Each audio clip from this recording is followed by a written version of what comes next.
Our first speaker is Dr. Sara Komarnisky. She is a postdoctoral fellow on the Object Lives project, funded by Shirk Partnership Development Grant that is directed by Beverly Lemire in the Department of History and Classics. Her talk today is called Tegiapak's Bird, Biography of a Soapstone Carving.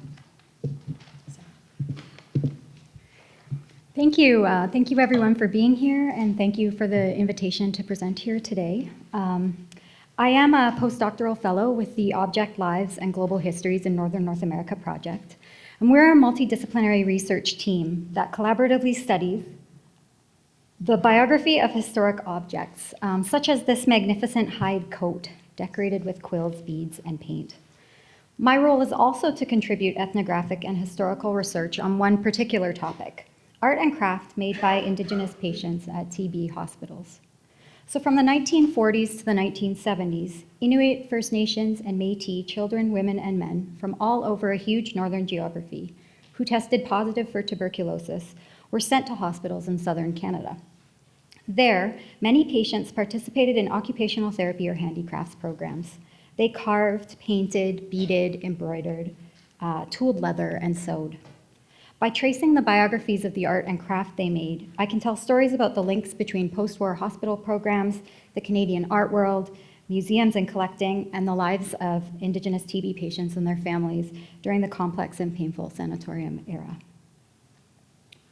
So consider this soapstone carving. It was carved at the Charles Camsell Indian Hospital here in Edmonton, which was a federally run hospital for Aboriginal patients from 1945 to 1973. The artist is James Tegiapak from Cambridge Bay. Tegiapak was at the hospital for longer than any other patient, 11 years.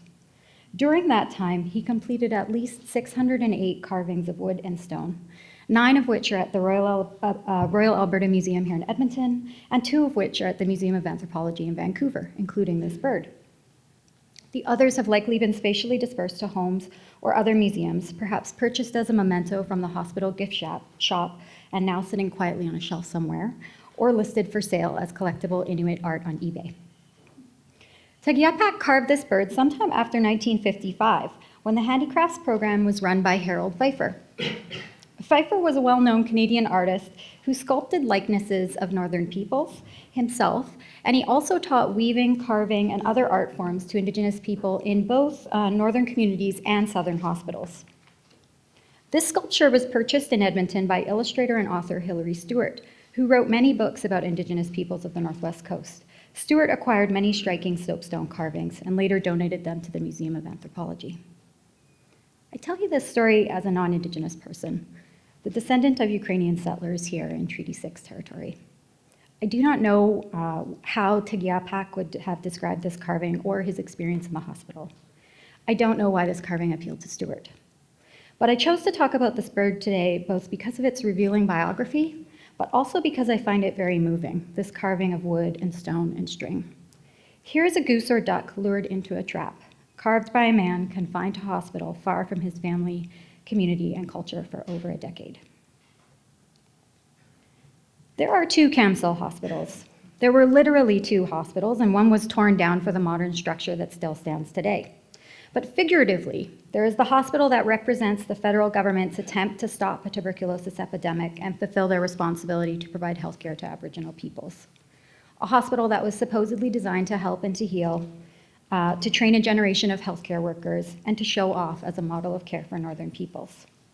But there is also the hospital that was an instrument of assimilation, a site of broken promises, a place of pain, lost life, lost relatives, and loss of culture and language. Many times patients did not know where they were being sent or why they were sent there, and many never came home. So Tegiapak's bird and other art and craft like it give us the opportunity to celebrate the bright beauty of art created by residents of Canada's TB hospitals. At the same time, it forces us to acknowledge dark truths.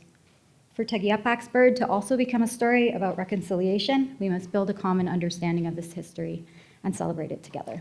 Thank you.